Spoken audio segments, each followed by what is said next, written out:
ভারতের মায়া ত্যাগ করে দাদা পর দাদাদের ছেড়ে এই সবুজ শ্যামল বাংলাদেশে এসে বসবাস শুরু করছি। আহ কি শান্তি।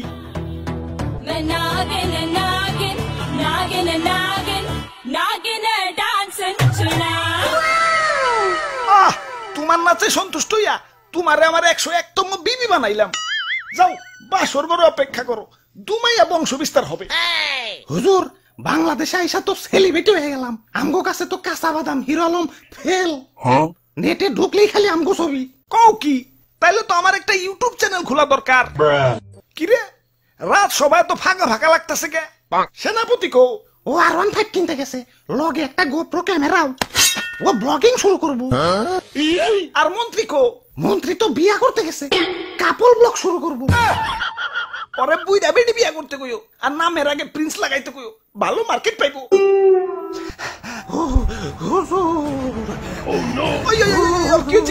মাথায় পানি ডালো, পানি ডালো। পানি লাগবো না হুজুর, আমার রাসেল ভাই পাওয়ার এক খুপেছে, আমার রাসেল বইন পার এক বাড়িতে একে একে আমার রাসেল কাকু পার, মামু পার, জ্যাঠা পার, ফুফু পার, খালু পার, সব আমার চোখের সামনে খুন হয়ে গেল। কোনো মতে জান্ডা নিয়ে পলে আইছি, লেজের মধ্যে এরা বাদিও খাইছি। দেখেন না লেজটা হুইল্লা গেছে।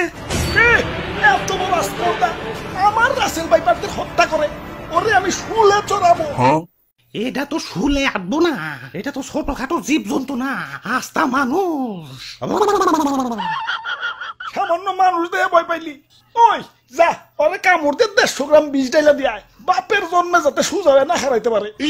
ওরা তো একজন না, পুরা বাংলাদেশের মানুষ হেইপা গেছে। আমরা তো মোস্ট ওয়ান্টেড ক্রিমিনাল। গলিতে গলিতে আমাকে পোস্টার লাগানো, ধরতে পারলেই 1.5 লাখ টাকা পুরস্কার। ও কি এতক্ষণে? হুজুর এইমাত্র খবর পাইলাম মন্ত্রী সাহেব বিয়ার আসরে বউ সুদ্ধা খুন হয়েছে, আর সেনাপতি R15 সহ আটক হয়েছে। তাও রামগো উপরে তো খেপছে কে? দেশে তো আরো সাপ আছে, অগরিতে তো মারে না। সামান্য 150 জনের একটা গ্রুপ নিয়ে বাংলাদেশে আইছি, বংশ বিস্তারই করা পারতাছি না, এর মধ্যে সব শেষ দিয়ে দিতেছে। না এভাবে চলতে থাকলে তো বংশ নির্বংশ হয়ে যাবো। হুজুর ফেসবুকে ভাইরাল হওয়ার পর থেকে আমাকে মৃত্যুর হারারও বাইরে গেছে। বাংলাদেশের 1.5 বছরের বাচ্চাও এখন আমাকে চিনে, মানুষের সামনে পড়লেই খেল খতম। কি এলাকায় নতুন নাকি? আসো পরিচিত হই, আমি ধরা সাপ। মানুষ আমার তেমন কিছু কয় না, খুব নিশ্চিন্তে জীবন কাটাইতাছি। যাই খিদা লাগছে, একটা ব্যাং ধরি গে। কিরে ও কি কয়ে গেল? হুজুর ধরা সাপরে কেউ মারতে চায় না, ও বলা প্রাণী তো মাফ করে দেয়। ওই বুদ্ধি একটা পাইছি, বাইসা থাকতে হইলে ধরা সাপ হইতে হইব। মানে মানে কিছুই না, আমাকে প্লাস্টিক সার্জারি করতে হইব। যাও এটা দক্ষ রং মিস্ত্রি ডাইকে নিয়ে হোক।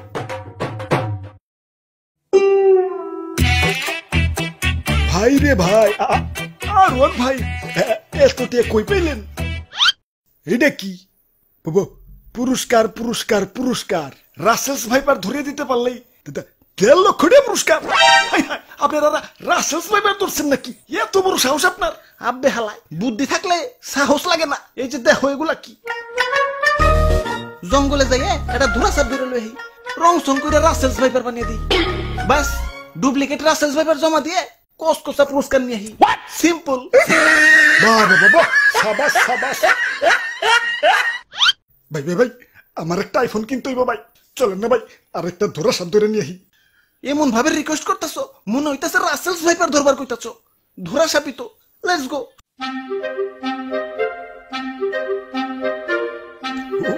ওই যে ভাই, ওই যে এটা ধরা সাপ।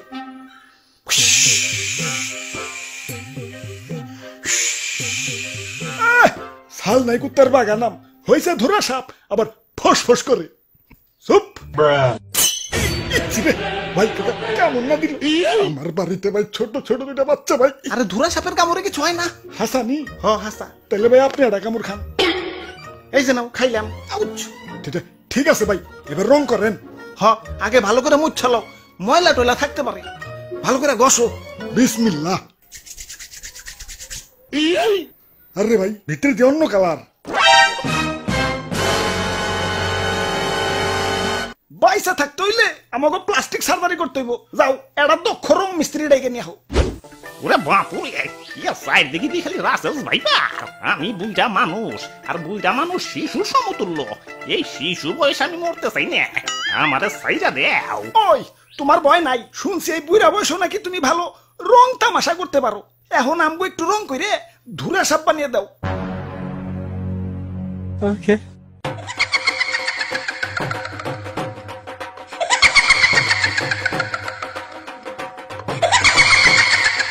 তে কাম হইছে এটা তো ধুরা সাপ না কে রাজানি রং করে ধুরা সাপ বানিয়ে দিছে खत्म bye bye tata good bye गया